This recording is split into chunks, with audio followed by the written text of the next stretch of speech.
kung mabubuhay ka pa o mamamatay ka na. Pero isang bagay ang gusto kong tiyakin sa inyo.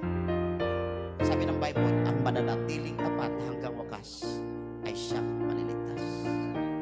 Palapakan natin si Lord. Mga kapatid, ito yung panahon na kailangan natin ipangaral ang salita ng Diyos. Mga kapatid, yung mga tao na nananalangin, nangangaral sa mga palengke, nangangaral sa mga kalsada, yung mga tao na nangangaral kung saan-saan sa social media, ipag-pray natin sila, mga kapatid. Bakit?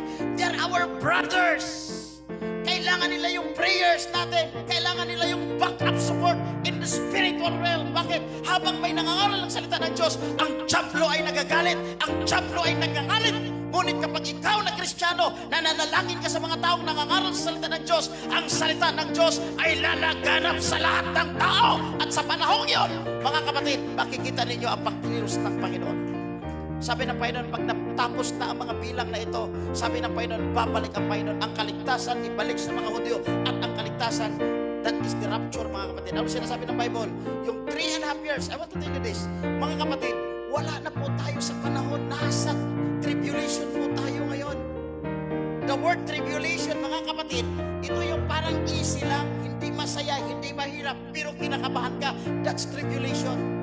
Now, what is the word great tribulation? The great tribulation is action yan, mga kapatid. Na kung saan, takbo ka ng takbo, hindi ka makabili, hindi ka makapagbinta, mahirap mabuhay, gusto mo nang mamatay. Bakit? Sapagkat that is the word tribulation.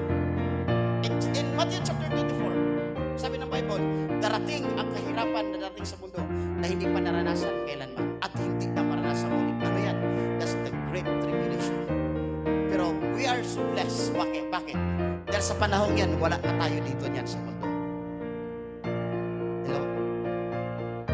Dahil ang pagtakas natin dito sa lupang ito, sa mundong ito, ay sa pamagitan ng pag-rapture sa atin ng Panginoon. Kaya sikap